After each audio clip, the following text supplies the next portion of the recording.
Hey, good morning, good afternoon, good evening, depending on where on the planet you are. So you've landed on the Arcserve Tech Talk virtual panel today. So we're going to just cover a couple of topics today and talk as a group. Before I do some introductions here, make sure any questions that you have, please feel free to enter those in the side panel over there, and we will answer them as we go along, and we'll have a formal Q&A at the end. But please, as we're talking, feel free to just fire off some questions in the side panel there under the questions section, and we'll be glad to hit those as we go along. So right now today, I'm going to let everyone introduce themselves. We can go in order on the screen here. Stacy, can you introduce yourself, talk about your role, what you do here at Arcserve today? Sure. So my role here at Arcserve is I'm a solution consultant. I do demos, I do presentations like this, we do services. We do a little bit of all from the pre-sales side. I've been with the company for altogether, I think we're over 10 years now. So Steve? Yeah, name's Steve Malik. I'm a pre-sales consultant, just like Stacy. Same functions, demos, calls, POCs, things like that. Anything technical from the pre-sales side, we handle. I'm in Denver, Colorado, and handle the West territory, so anything west of the Rockies. And I've been with Arcserve in about 10 days. It will be 10 days. It will be 10 years. So nice. Gary? Gary Sussman here. I reside in Chicago. I support Arcserve for North and South Central US and also Canada. I also, like the team, enable the Arcserve solutions for our partners and customers and MSPs. And new to the panel this time around is Chris and Steve. Chris, go ahead, introduce yourself, please. Thanks. It's Chris DiMartini. I'm located in Southwest Florida.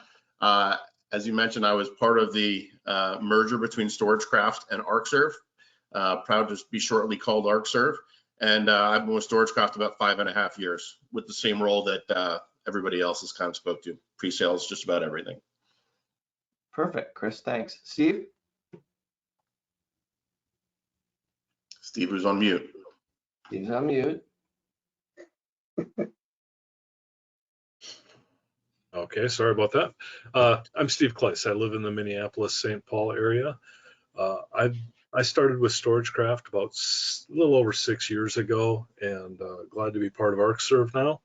I hold the same role as the rest of the technical salespeople on the line have, and my territory is primarily the Northwest territory, including Western Canada. Excellent, thanks, Steve. And my name is Mark Johns. I'm Director of Pre-Sales in North America here, among a couple other things that I do. So I lead the team and do whatever I need to do to support these guys and make them successful and keep our customers happy. So with that, let's move forward. There's a couple links on the screen, and anyone can get this PowerPoint after we're done if you take advantage of the links. So there's a link to our training there. There's a link, and obviously a link to our LinkedIn site and also our Twitter feed. So one of the first things I wanted to talk about today was, and we mentioned this on the last panel that we did last quarter, but obviously the merger between Arcserve and StorageCraft, as Chris mentioned, and we continue to move forward with that. As Steve mentioned, we'll go on with the combined company within the next few months. All the branding will be the Arcserve brand. And that's what we've agreed and consolidated on, so that should be good. The interesting thing is the two companies together, it gives us obviously global reach, but we've become the 5th largest dedicated data protection vendor in the industry. So it gives us huge momentum going forward. The other advantage it really gives us, and the guys can talk about this as well, but we have the advantage of having a very broad product portfolio now. And obviously when two companies merge, there's some overlap, but the luxury for us is that we're going to be able to pick and choose the best capabilities out of the combined portfolio and really consolidate them into a very comprehensive solution set for our customers, you know, on-prem, cloud, every platform available as far as being able to, you know, protect the data. Also things like some of the licensing models we have now. Most of our software and our hardware can be bought using subscription versus, you know, traditional CapEx methods, right? We've made our licensing much easier. So going forward, it's going to give our customers more options as to how they buy and consume our products. I think it's a very exciting time for us. And so, you know, continue to watch for announcements from us as we update our roadmap, our product roadmap going forward. And in the next few months, we're going to have some very exciting announcements on some very unique solutions in the industry. A couple of things that we're going to do where we're going to be the first, let's say. So can't really say much more than that, but keep an eye out over the next couple of months. I think it'll be pretty exciting for us.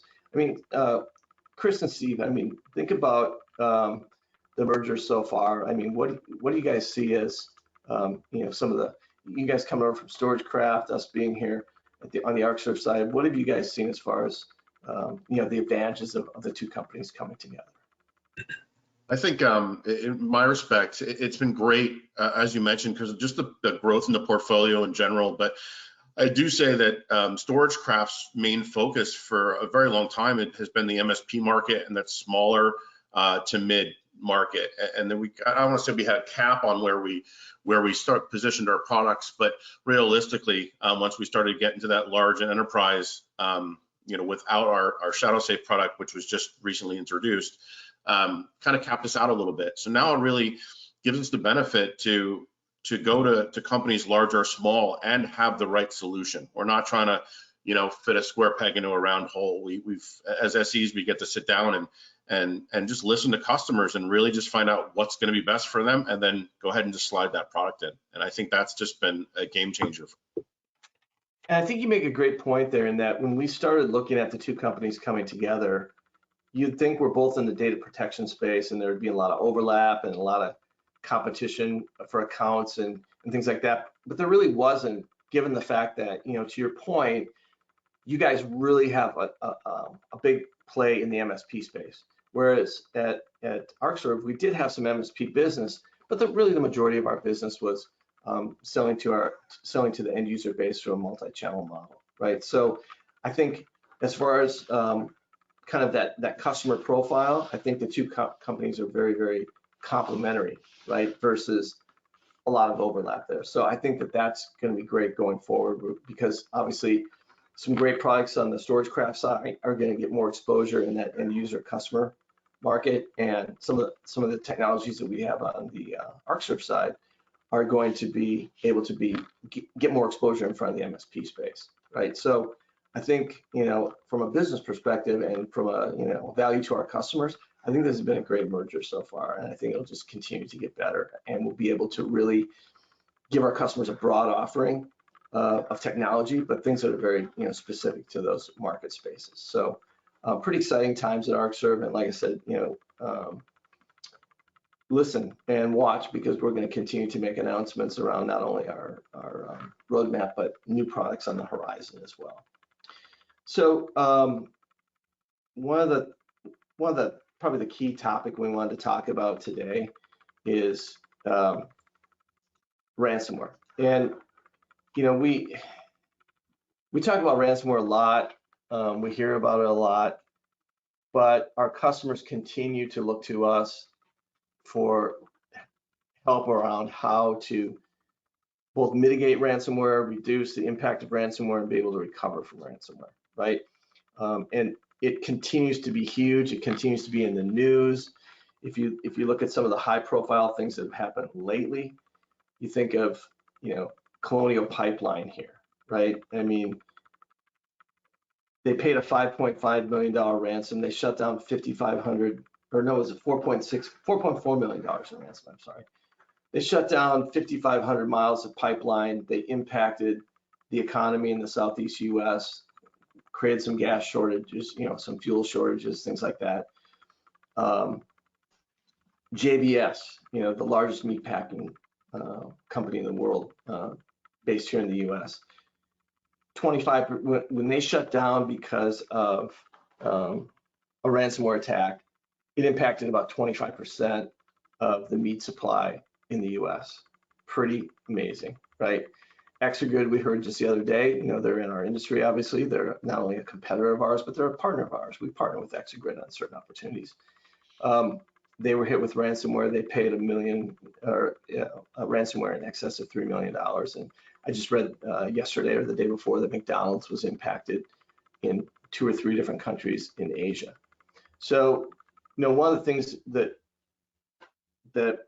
you know, we talk about with our customers, and that our customers talk about with us especially, is that ransomware is not only a technical issue, it's a business problem, right? If you look at the impact, it's not just, well, you know, we got hit with ransomware and we have to recover our data and it's going to take us time, or we got hit with ransomware and we're going to have to pay a ransom or whatever. The implications run far beyond that. If you think about your business in particular, and the partners that you do business with, the customers that buy from you, the suppliers that you work with, contractors, and obviously it depends on what industry you're in, it's impacted all the way across that supply chain for your company. We were chatting amongst ourselves, and Chris made a great point before the call. Think about, you know, in the case of Colonial Pipeline, the pipeline was shut down, oil was impacted, but also think about all the independent truck drivers out there who weren't able to carry loads, right? They were unable to make a living because of a ransomware attack at Colonial Pipeline. So, and the interesting thing about Colonial was only a portion of their environment was impacted. They caught it fairly quickly, but they shut everything down to prevent, you know, further impact. Obviously, you know, there was an impact by shutting it down, but they felt that, you know, the recovery process would be even worse if they didn't. So these are huge problems. It's not just impacting that company. Think of, you know, Stacy and Chris, you guys are down in the south, you know, the southeast part of the country. It's impacting your life because Colonial Pipeline get hit with ransomware. Now the price of gas goes up in the southeast, right? I mean, Right. You know, you saw that happen, right, Stacy? In real time. Yeah, definitely. And sometimes it's like I'm down in Florida, right? So we don't actually get our gas from there, but it still impacted us, right? From that perspective. So yeah, it was definitely, even though you wouldn't think it would directly impact us, we still felt the impact of it. And I think the great thing about this slide is it doesn't matter what vertical you're in anymore. You know, 10, 15 years ago, it was, we don't have intellectual property, we're not going to be a target, just because you really didn't see, you know, a profit center there. But that, you know, as we discussed earlier today, these guys are so good at what they do, it doesn't make a difference what business you are. If they shut you down, most companies can't survive 3 to 5 day shutdowns, regardless of what vertical. So, you know, this is a business problem, and it's everyone's business problem. And you make a great point. This happens not only with these multi-billion-dollar companies. You know, if you look at between, you know, storage, you know, if you look at the customer base of StorageCraft and ArcServe, we span a pretty large range, all the way from SMB all the way into enterprise, right? And we're seeing a huge impact in the mid-market space with this, right? Because a couple of things. Number one, customers typically aren't prepared for it, right? They don't have systems in place, they don't have software in place, they don't have processes in place to deal with this, right? Because it still hasn't been, you know, is it a security problem? Is it a data protection problem? Is it a business problem? Well, you know what? It's all three, right? It's all three of those things. So we're seeing that our customers are not prepared, okay? And we're also seeing that they're not prepared to be impacted by it, and they're also not prepared to recover, right? Can you guys still see my screen, by the way? Yeah, we do. Okay, cool. So yeah, so you know, these companies are being impacted because obviously if they don't have the processes in place, they don't have the solutions or the systems in place to do it, and they don't have good backups, or they don't have a good data protection strategy. And again, data protection to us includes not only the security, cybersecurity component, but also the ability to recover the data. If they don't have all those things in place, then it's going to take them an inordinate amount of time to recover, and again, increases the impact to the business to do that, right? So as we talk to our customers about the impact of ransomware, just a few things that we want to help our customers keep top of mind, right? So if you think about ransomware and trying to lessen the impact, and it really, there's a lot of great cybersecurity solutions out there. I mean, I'll talk about our relationship with Sophos in a minute, but there's a lot of great products out there on the cybersecurity side, and customers are still getting hit with ransomware, right? It just happens because a lot of times it's introduced by the users and doesn't necessarily come through other systems, but we'll talk about that in a second. So one of the things we talk about is it's a multimodal strategy. There's typically not one product silver bullet where you're going to buy this product and, oh, okay, my ransomware problems are gone, right? It's a multimodal, right? So it's not only the products, but it's the technology, it's the processes around it, it's the education, it's all these things, right? And at the end of it, it's all about orchestrated recovery, and that's really where we play very strongly, right? The ability to recover this data in a meaningful way quickly so that you can get your business back online again. So if we talk about these bullets a little bit and we break them down, think about what are some good examples of cybersecurity here, guys? I mean, identity and access management, obviously. What are some other things when you think about cybersecurity? And again, we're not the cybersecurity experts, but from a higher level, you guys, what do you think about when you say cybersecurity for our typical mid-market space environment? What are your guys' thoughts on that? I mean, you've got identity and access management, right? You've got setting up zero trust models, for example, right? And by the way, there's a pretty good Microsoft ebook I just downloaded, I think it was yesterday. It's called 6 Steps to Building a Holistic Security Strategy. If you're a Microsoft shop, it's worth taking a look at. You can just download it off their website. It's pretty cool, pretty straightforward. It's about maybe 10 pages, but it's a very good high-level overview of kind of some of the things that should be on your checklist, right? So if you think about cybersecurity, think about IT processes down here. I mean, when you guys think about IT processes, Steve, what do you when you talk to customers about this? What do you talk about? What are some of the things that come top of mind to you? I think you're muted, Steve. Steve, Yeah, are you? on the security side, I mean, there's a lot of things, process-wise, tool-wise. What types of items do you have in your arsenal, and whether that's at the firewall level, whether it's through policies, integrity monitoring for files and things like that. I mean, there's a whole array of defenses that you have within an environment, and they all serve their specific purpose. But when it comes to a holistic approach and defense for the ransomware, just the whole concept of it, it's not just one thing. There's a lot of different aspects that you can use to protect your environment, but in the end, it's an overall process and overall strategy that you have to have, and tying that in with the backup software, that just allows you the ability to not just protect the environment, but from the security side of it, but also be able to recover. So process-wise, there's a lot of things that you can do. And like I said, there's no silver bullet, but the idea is to do the best possible, have the best possible strategy you can have on the security level, but then also be able to perform that recovery with some form of a solution and recover those systems and the data that you need. Yeah, if you look at the multi-factor authentication, think of multi-factor authentication. Not too long ago, it was seen as kind of a pain, right? Oh yeah, we got to do this multi-factor authentication thing. You got to do this. Well, guess what? Now it's an absolute requirement for some of our customers, and it's increasing every time we talk to customers, and especially in the mid-market space and above. Multi-factor authentication is becoming an absolute requirement for their solution.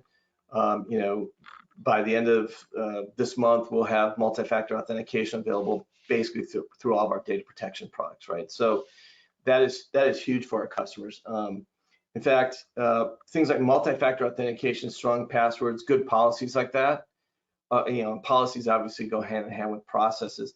One of the things that caused, or the main thing that caused the ransomware attack at Colonial, I read a very good article about it a couple days ago, is that they used a compromised, out-of-date login and password that had admin access rights to their VPN, and it did not have multi-factor authentication enabled. So once the, you know, the bad guys had that kind of access, they basically had unlimited access to the network. So multi-factor authentication, I think, is here to stay.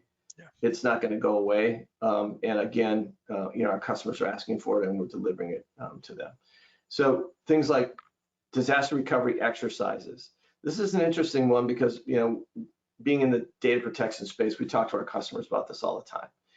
And not only, you know, from a backup and recovery perspective, but also all the other things that go along with what would be involved in a data recovery situation. But if we look at it strictly from our perspective around testing your backups, testing your recoveries, testing your DR strategy, Stacy, how many times do we talk to customers where they absolutely just don't even test their backup strategy? They don't test their backups. They don't test their recoveries.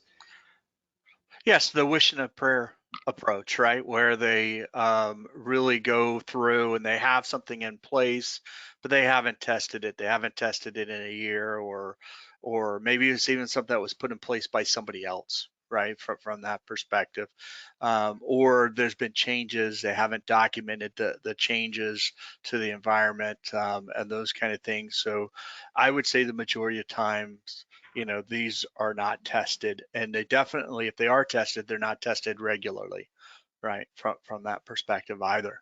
So I would totally agree. I think it's coming around a little bit. In fact, in some companies now, as part of more awareness around ransomware and things, they're starting to create more of an audit trail, and part of that audit trail is doing a better job of testing. But you're absolutely right. I mean, historically, customers, you know, I actually talked to a customer a few years ago and asked him if they tested their you know, their backups, and he said, no, we don't. But he goes, I don't test my life insurance either.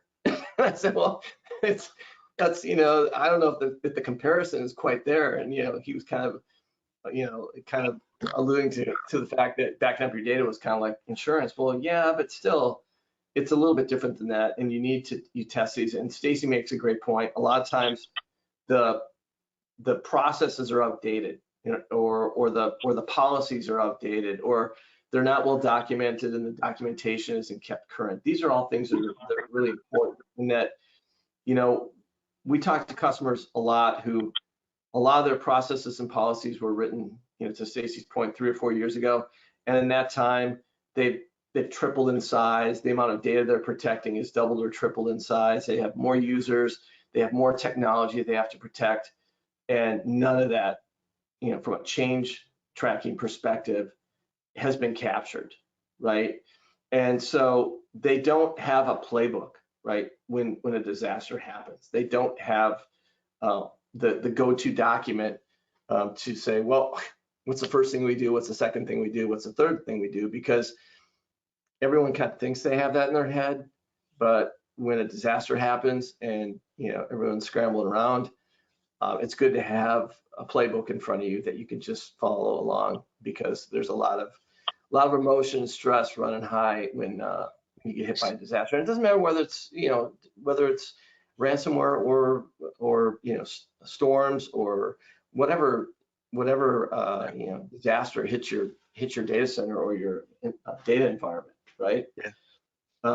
Mark, if I could jump in on this real too, whether you're an end user or a service provider, documentation is going to help you find the holes in your budgeting, right? So a lot of customers look at this and say, all right, this is great. This is how I'm fully protected, but how do I pay for it? How do I get there? And realistically, again, talking about this being a business problem, not just an IT problem, obviously the IT department's the one that gets blamed for this stuff. But if you document this from the get-go and plan it from the get-go, then you can identify where those holes are. And then it becomes a business decision. Do we have the money, or do we want to make the decision to pay for these solutions that you may not have in place? So it's not just following that script when something happens, but it's really outlining how you need to set your budget for the next 3 to 5 years, when you need to go to that well and replace something or upgrade something to make sure that hopefully you don't have that. Because we talk about this being both prevention and recovery, and again, it boils down to budgeting and planning ahead. Yeah, absolutely. And for the folks who are on the data protection or backup and recovery side of IT, a lot of our customers have found success in trying to tie those budgets into a cybersecurity type budget in IT, because I can tell you right now, most companies today are spending more money on cybersecurity and protection than they are the data protection side of it, right? The backup and recovery side. And the more companies can tie those together from a higher level, business goal, the better off they're going to be able to spend those dollars, right? Because if you're spending all your money on cybersecurity, and we all know that it's really, really tough to keep out ransomware, even if you're spending a lot of money on it. But even if you're able to, even if you spend that kind of money, if you can't recover your data, or you're not confident that you can recover your data, or all your backed up data is at risk of being impacted, then the strategy falls apart at that point, right? So again, the multi-pronged strategy is really how customers have to look at this. It's too easy to put them in a couple different silos. Well, this is security and this is backup and recovery. Well, no, they're all part of the same story. They really are, right? You have to have both. Yeah, and Mark, I'd like to add too a couple of points here. Number one, testing, we think of testing, as testing the solutions, but we're also testing the people involved too, right? So that they know where to go to get the information. What if Steve's not available and he's the IT guy and he's not available? What steps does the next man up need to take in order to do that? So when you look at the processes, you're not only testing the solutions, can you get the data back and all that, but you're also testing the people that are involved and making sure. That's why that playbook is so important, and it's important that it's updated and those kind of things as well, right? From that. And when you also look at the slide, it's really, to me, you almost want to say, in my mind, the processes are the most important piece. But then you look at that, if you don't have the cybersecurity piece in place, the processes don't matter, right? And if you don't have, the orchestrated recovery, that might get you. So it's really, you need to address all kind of pieces to this to have that complete approach. If you're missing any one of these, it could be a detriment to the business staying up and running. Yeah, one of the things that is would be helpful, I think, for a lot of customers. I've talked to customers who do this type of thing, and I kind of relate it to what we do here as a software company, right? So every time we go to do a release of a software, we have what's called an end-to-end, and we get all the people in the room and everybody involved who would be involved in the process, and we simulate a customer putting an order in, it going through the system all the way through to procurement, to delivering the licensing, to rolling the product out, to installing, and to the customer experience, right? And to Stacy's point, that's kind of when he talks about testing you're testing the people and you're testing the process, right? And I've actually talked to a couple of companies that actually do that for their DR. They sit down and they basically kind of walk through with everyone that needs to be involved what that process looks like. They follow the documentation. It's a great way to find gaps in your plan, gaps in your process, and gaps in your documentation, for example. So because everyone everyone, thinks they've got it figured out, and some customers do, but we talk to customers every day who don't. So I think it was Mike Tyson one time. I was watching Mike Tyson interview, and he said, everyone has a plan till you get punched in the face. Then the plan goes out the window. And it's kind of the same way for, DR, right? Hey, Mark, Yeah. coming from the military, being on aircraft carrier, we go through tests and trials pretty much every 6 months. Sometimes you don't even know if it's real or not. This general course allows the military to test its people, process, and equipment just the same way. So I think everyone's on the same page, and it's a good idea to perform these on a regular basis. I totally agree. And it's interesting, you have these kind of conversations with some mid-market companies, and they kind of it's kind of, wow, that's a lot, and it seems like a lot of work, a lot of process and everything. But the bottom line is that data is your company, right? I mean, how many companies today can run without access to their data for any more than a day or two, right? At the most, right? Some companies can't even go that long. It's not like the beginning days of network computing or client server computing, where we were doing a lot of stuff on the computer, but we still had paper backups, we still had files, we had all this other stuff. We are so dependent on our data, our electronic data now, that it's just, you can't go without it. You can't run your business without it. So let's cover a couple of these points over in the yellow here, which obviously is our traditional bailiwick as a data protection company. So the top one here, secure backup and disaster recovery. So when we say secure, I'm gonna throw out there that we have a relationship with Sophos, right? Sophos has a product called InterceptX. It's one of the premier anti-malware,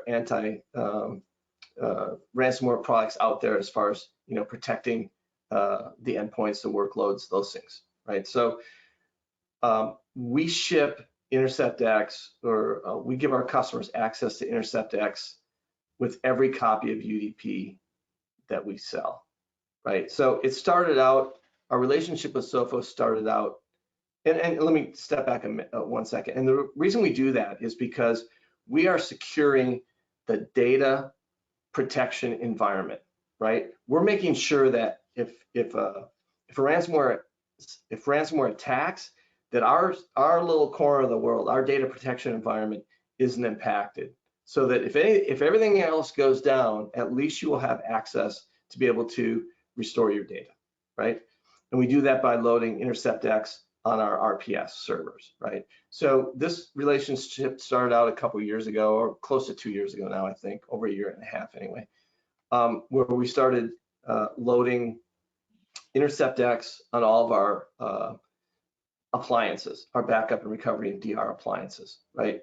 Comes shipped on the box, customer clicks on an icon, it gets activated, and as long as our customers are under maintenance with us, InterceptX is free of charge and is covered, right? And it will integrate with InterceptX at a customer site. So if a customer has InterceptX on all the rest of their endpoint servers in their environment, and they're running the Sophos enterprise console, we just blend right into that environment, right?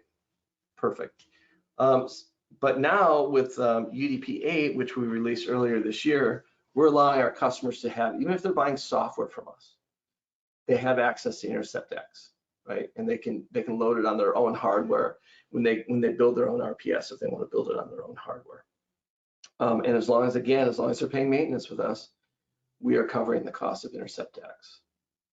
So this is a huge advantage for our customers, and that it gives them some peace of mind that at least they know that the backup and disaster recovery environment will be protected from ransomware, and that they will be able to restore their data from there, right?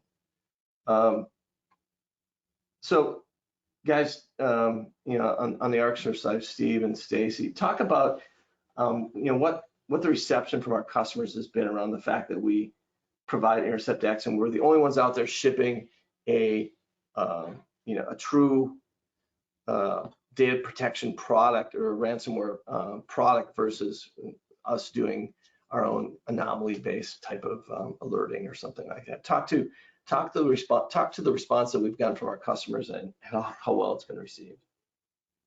On my end, I think it's been extremely positive. And the kind of interesting thing is that there's a significant number of people that are already using it. I mean, it's obviously a leader in the industry. So for them to hear that we bundle that with our software, it just gives them an extra level of confidence knowing that our solution is partnered with Sophos, and you get all the benefits and all of the protection that they're used to having. So it's a familiar face to them, and it's kind of a seamless partnership.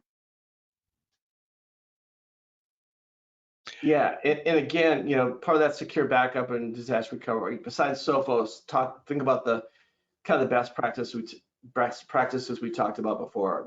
Enabling multi-factor authentication whenever you can. One of the things with UDP, it has role-based administration, right? So if you want to give someone access to the system, but you only want them to have very, very, very limited access, we have a very granular role-based administration component to that product. If you want to give someone the ability to only log in and to only see reports and maybe generate a report or something like that, you can do that, right? So now you have the ability to really give multiple individuals access to what they need access to, but you can really hone it down where you only give those key trusted individuals the ability to access the system in any way, right? Things like encrypted data, right? So if you think about our with UDP, our RPS, the data store, all of our data is encrypted at rest. It's encrypted in flight between the agents or the the proxies and the RPS server. If we're doing cloud hybrid and we're replicating the cloud, that's all encrypted at rest and in the cloud always.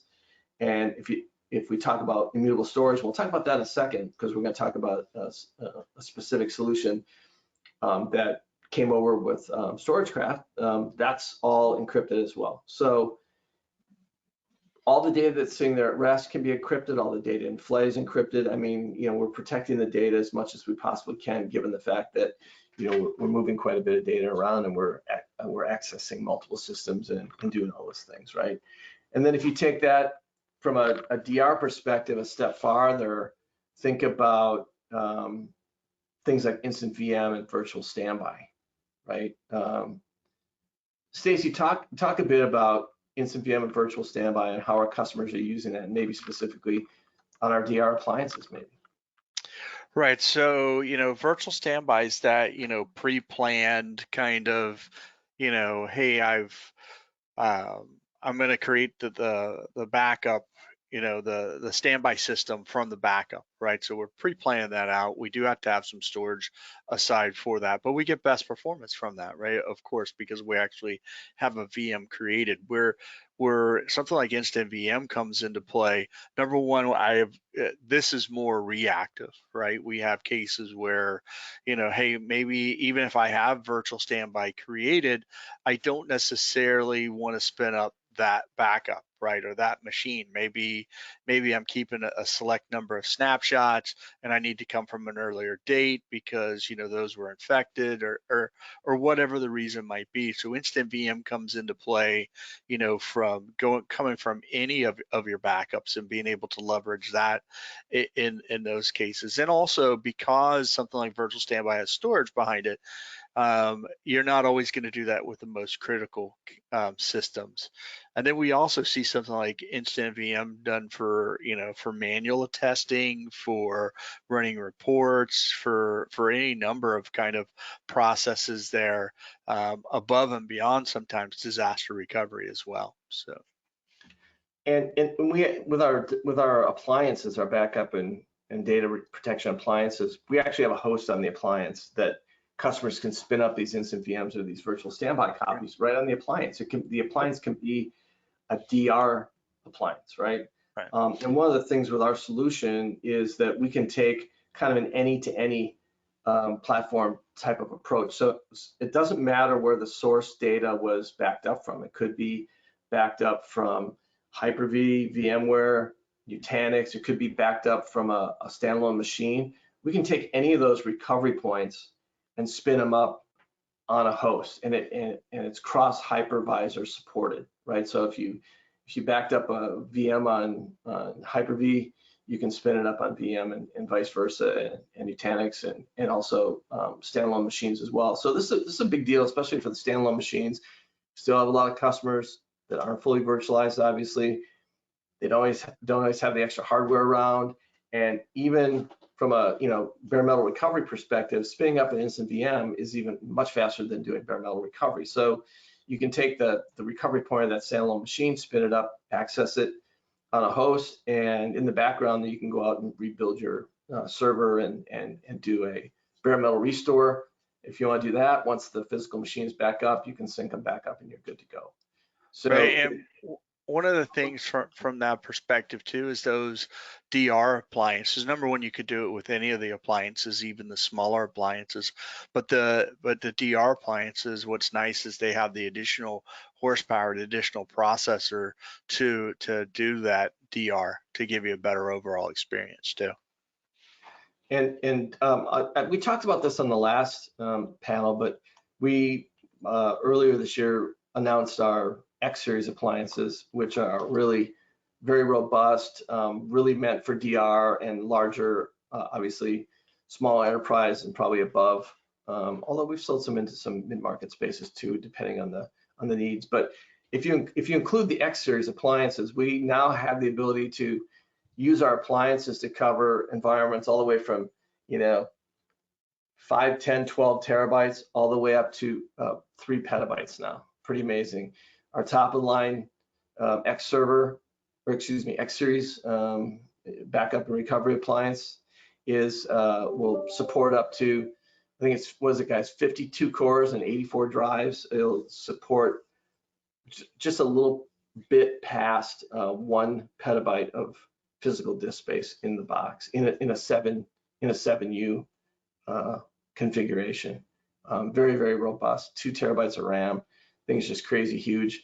We have customers basically running it as kind of their own hyper-converged DR platform, if you think about it that way. Really great appliances. We've sold them into large environments, and we've also sold them into customers where the company isn't that large, but they have huge data requirements and compute requirements around that too. So keep that in mind. We've got the full component there. So one of the things, this is an oldie but a goodie. We'll skip that one. This is an oldie but a goodie. 3, 2, 1 plus 1, which we've added the 1 on the end, and we'll explain that in a minute. Backup strategy. Guys, how long has this been around?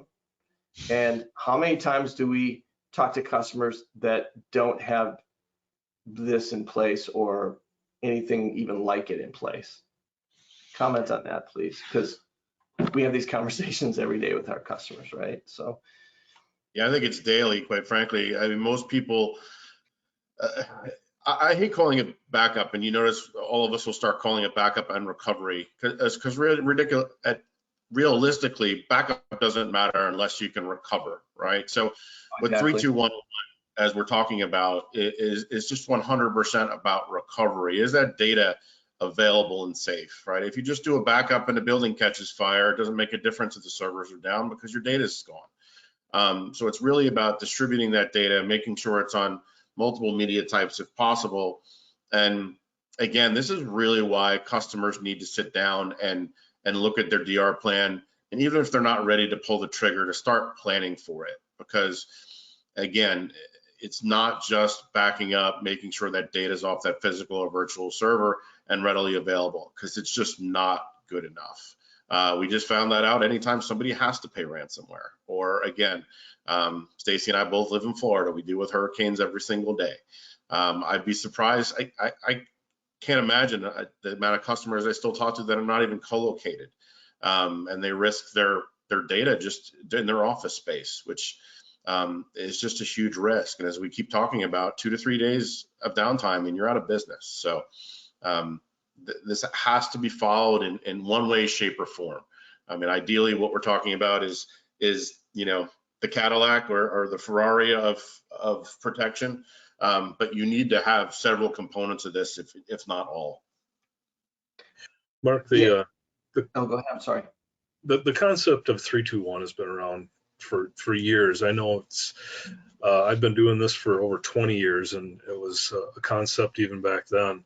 What is new is the immutable storage, meaning that cannot be changed, it cannot be deleted, so that if you do get the ransomware and it encrypts your storage, then it can always be recovered from one of the snapshots on that device. That's really what has changed the game, in the last 5 years or so, because of the amount of ransomware out there. And if, we get a lot of people very interested in the immutable storage because I hate to sell on fear, uncertainty, and doubt, but, it's in many cases, not if you're going to get ransomware, but when. And that will absolutely allow you to recover no matter what.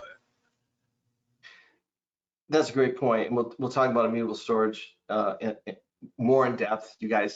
I'll have you guys talk about it in a second. But one of the things here too is that when you talk about the 3 copies of the storage, different locations, and offsite, that is really important, as Chris said, because I can't tell you how many times we sit down with a customer and they talk about their data protection environment, and they're basically replicating the data to 3 different places in real time, right? And I say, replication is great for things like DR. And the great thing about replication is that it replicates everything. The bad thing about replication is that it replicates everything. In other words, if you are just simply replicating your data with no offline copies, you basically really only have 1 copy of your data, because once 1 copy gets impacted, all the rest get impacted, right? So replication is great for things like DR and continuous data protection and things like that, but it is not a replacement for offline copies of your media on multiple, storage platforms, and again, with some sort of immutability. So let's roll into what Steve was just talking about around immutability. So one of the products that came into the fray up from the StorageCraft and ArcServe merger on the StorageCraft side was the OneSafe. And everybody at ArcServe is pretty excited about this because it really does give us an immutable component. Steve or Chris, can you talk about the OneSafe, kind of what it is, what it does, what the focus of the product is, and how easy it is to deploy for customers? Chris. Yeah, so the OneSafe device is a NAS-based storage device. With that, we have the ability to create snapshots as we go along, and those can be configured for whatever time period you would like. The immutability means that it cannot be changed, it cannot be deleted. And when you keep your data on a OneSafe device, if you were to ever get ransomware or for whatever other reason, you can pick any one of those point in time snapshots and just revert to that particular point in time. And one of the other features of that is that each of those snapshots it's not a full copy of the data, so you're not going to explode your storage by keeping some snapshots. Everything is deduplicated, and it makes it very easy to recover from something like that. So just to add a little bit to that, we obviously, the immutable feature in itself is quite frankly, I want to say 80% of the selling point for this. But as Steve started with, it's really a NAS with SAN feature. So there's also dedupe and compression involved with the product. It is object-based, which is really allows us how we make those immutable snapshots read-only and then unwritable when the box gets hit, or if the box gets hit. But it also gives you a lot of flexibility. We have customers using this as a file server replacement, using it as a backup repository. So this device not only fits into your DR plan, but actually can fit into your live data sets as well. It's very versatile in that respect. And again, a lot of customers let's just face facts. NASs typically don't belong in your data center without these enterprise features. And this really allows us to support not only our software solutions, both from the ArcServe side and the StorageCraft side, but if you're using other products, if you're using competitors, this is something that they may not do that to protect your data that we can complement your existing DR plan. Yeah, well said, Chris. I mean, it's scalable, right? So it's an appliance, but the appliances are also clusterable, so you can grow this environment out. Again, it's agnostic, right? It's not only going to work with ArcServe or StorageCraft software; it'll work with our competitors as well, right?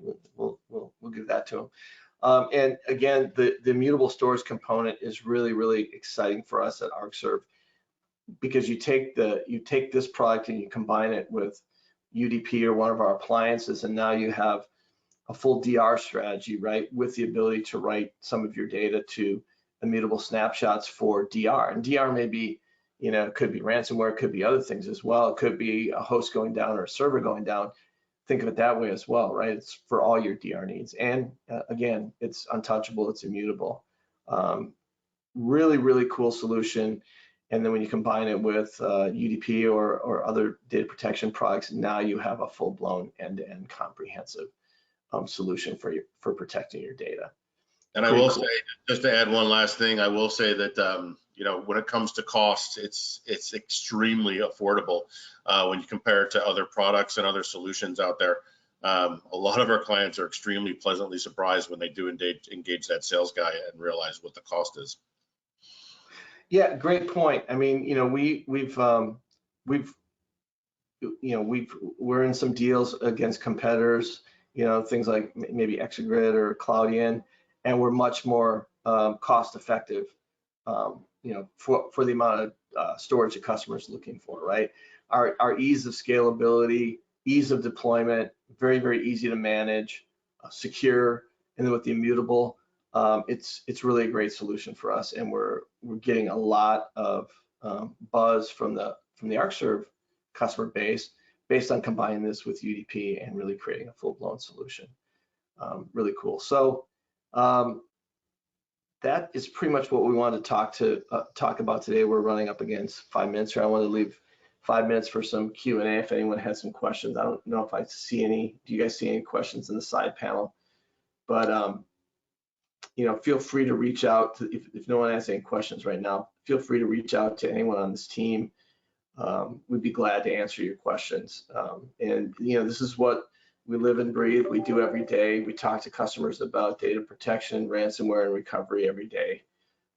And this is what we do, right? So if you have any questions, if you need anything, feel free to reach out. I don't see any. Do you guys see any questions in the panel on the side? I don't see any. Looks clean. Yeah. Okay, cool. So I think with that, we're going to wrap it up and give people 4 minutes of their day back. I thank everyone on the panel today. Awesome presentation, guys. And we do these once a quarter, and feel free to shoot one of us an email with suggestions. We're always open to whatever topics our customers and partners want us to talk about or want to hear about, right? This week it happened to be ransomware because it continues to impact our customers, and it's been in the news lately, but we'll talk about other topics as well, right? So we're here to, listen to our customers, listen to our partners, and be involved in whatever you want to do. So with that, I think we'll wrap it up. We'll give people a few minutes of their day back. Thanks, you guys. I really appreciate you being on, and everyone else have a great afternoon, great evening, wherever you are, and thanks for joining us. Thanks, Mark.